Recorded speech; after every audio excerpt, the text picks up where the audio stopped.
Hello tout le monde, donc aujourd'hui je vous retrouve pour une nouvelle vidéo Netflix and Cocooning. Donc faut savoir que, je vous dis ça alors que pour l'instant voilà, je parle, on est fin octobre, donc concrètement dans un mois je sais pas où j'en serai. Mais je pense que vous aurez une vidéo Netflix and Cocooning très bientôt, une nouvelle, histoire que je m'en mette bien, parce que c'est vrai que la dernière fois j'en ai pas fait pendant 3 mois, et ce qui fait que forcément j'avais beaucoup de séries à parler. Et j'ai pas trop envie de par exemple parler en février des séries que j'ai vues au mois de novembre. Je préfère être quand même assez dans le temps, voilà, complètement. Par exemple là, voilà, il y a plein de trucs que j'ai regardé en août, tout ça, donc c'est un petit peu... c'était un petit peu il y a 4 mois, quoi. Alors, faut dire que d'abord, en premier, il y a un film, c'est le film Comme des bêtes. Donc j'étais le voir au cinéma avec mes amis juste avant la rentrée, genre le week-end avant la rentrée. Parce qu'on voulait aller au cinéma, on n'avait pas de film en tête et c'était le seul qui était à peu près potable, alors on voulait y aller. On s'est dit ça peut toujours être sympa. C'était sympa, voilà, c'est un petit film d'animation, donc voilà, pour les enfants. Ça se laisse vraiment regarder. Voilà, j'ai vraiment l'heure et demie, je pense qu'il dure 1 heure et demie, il doit pas durer plus longtemps que ça. Et passé à une vitesse, vraiment, quand j'ai vu que c'était fini, j'étais en mode quoi, c'est déjà fini? Genre, j'avais l'impression vraiment que le temps n'est pas passé, le temps est passé hyper vite. Et voilà, donc l'histoire est très intéressante, donc bon, c'est comme le premier, c'est des animaux, on a accès, à des animaux qui parlent, voilà, et c'est un petit peu cocasse, on va dire, et voilà, il est assez sympa. Voilà, après c'est pas non plus le film de l'année, mais on passe un bon moment devant. Ensuite, donc, ensuite non, mais dans ma liste, c'est ensuite, j'ai regardé Big Mouth saison 3, donc il y a quelques jours quand je vous parle. J'ai adoré, j'ai bien aimé, pas non plus, voilà.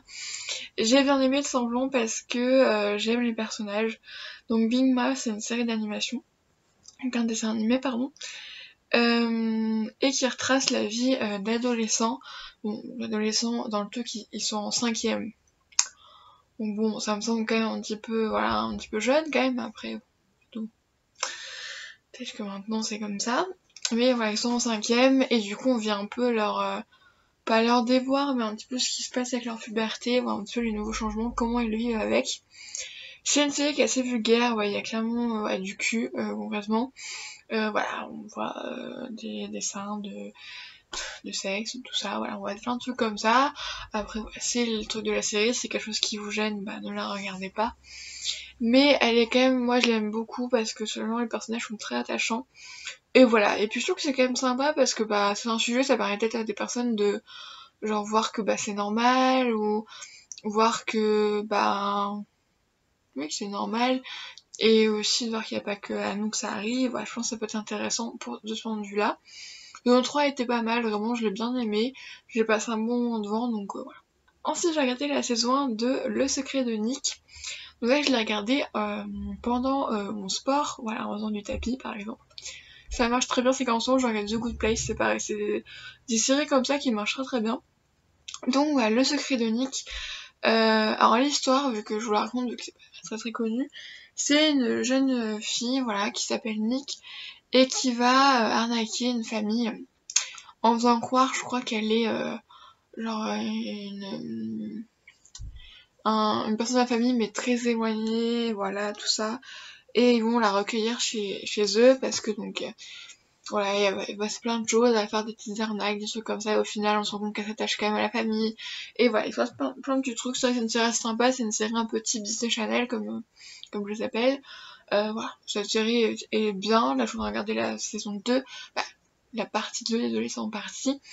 Et franchement, se passe un bon moment, voilà, c'est pas une série prise de tête, donc ça fait du bien de temps en temps. C'est vrai que souvent quand t'enchaînes plein de séries sérieuses, une série comme ça fait du bien, ça te fait respirer un petit peu. Ensuite, on a Family Business, que j'ai regardé en août, donc qui est une série française. Voilà, bon, c'est pas cette série-là qui va me faire avoir un meilleur avis des séries françaises, mais bon, voilà. Donc, alors, l'histoire, c'est je sais même plus les prénoms, j'ai regardé cette série au mois d'août, donc vraiment, je me rappelle même plus.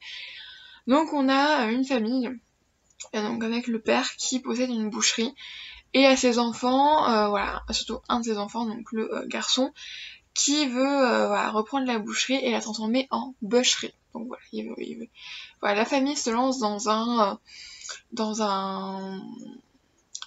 trafic de drogue, voilà, on peut. Mais voilà, c'est ça le speech. Alors, ça s'est regardé, faut vous le dire. Mais c'est pas la série de l'année, concrètement, voilà, clairement, ça m'a pas marqué, c'est pas ouf. Et ensuite, j'ai regardé, alors, une série qui n'a absolument rien à voir, voilà, la saison 4 de Lucifer. Qu'est-ce que je l'ai aimé cette saison, mon dieu, elle est géniale. Comparé à la saison 3, c'est une pépite. Donc, alors, je vais spoiler un petit peu la saison 3, mais je crois que je suis un peu la dernière à n'avoir pas regardé Lucifer, voilà. Donc bon, je pense que ça devrait aller. Donc, Chloé a découvert l'identité de Lucifer, donc a découvert que c'était le diable. Et surtout, il va y avoir l'arrivée d'un nouveau personnage qui est donc Ève, voilà. Donc voilà, les textes de biblique, voilà, la première femme sur Terre, tout ça, hein. Voilà, qui va... donc la merde, lui. En fait, le personnage, je sais pas si je l'ai aimé ou détesté. Genre, ça a été un peu compliqué, c'était un peu les montagnes russes. Et en plus, je regarde en VF et sa voix française était vraiment insupportable. Vraiment. Je laisse pour cette personne-là parce que c'est sa voix, donc elle y peut rien. Mais vraiment insupportable. Bref. Et du coup, on va retrouver un Lucifer assez méchant. Le diable, quoi. Sauf que moi, ce côté-là, c'est... Voilà, quand tu sais que, comme Chloé dit, c'est qu'il est quand même gentil, il a quand même, entre guillemets, de l'humanité en lui. Et voilà, c'est pas lui. Mais franchement, cette saison, en plus, elle fait que 10 épisodes, donc à côté de la saison 3 qui fait 26, là, c'est une petite dose de fraîcheur, on va dire. Je l'ai adoré. Et la fin. Mais la fin, le dernier épisode. C'est-à-dire qu'à un moment, on voit un petit peu... voilà, on voit tous les personnages un peu ce qui passe dans leur vie, donc c'est un peu une conclusion heureuse. Et donc il y a une musique en fond, et voilà, j'étais quand même émue un peu, mais j'étais pas non plus, voilà. Ensuite on voit Lucifer et Chloé qui se parlent, et Lucifer a prononcé une phrase qui leur fait 5 mots, quoi. Et là, vraiment, immédiatement, vraiment, j'ai eu des larmes qui ont coulé, mais alors, parce que c'est quelque chose en tout cas que moi, j'attends depuis très longtemps, et voilà, tellement heureuse, et la dernière scène est juste magistrale. Donc une envie c'est regarder la saison 5, donc qui n'est pas là, voilà. Vous savez parce que du coup, j'ai commencé Lucifer quand il y a longtemps maintenant. J'ai toujours des épisodes en rab, mais du coup, là, j'en ai plus. Ouais, et je sais qu'elle sort en 2020, et ça sera la dernière. Bon, normalement, la saison 4, ça devait déjà être la dernière. On sortait la dernière, bon. Ça fait une bonne conclusion, mais bon, c'est pas la conclusion qu'on attend, honnêtement. Donc voilà, j'ai hâte de voir la saison 5. Donc voilà, c'est pour ces deux, je suis vraiment qu'elle vous aura plu. Donc je vous fais d'énormes bisous et je vous dis à la prochaine fois.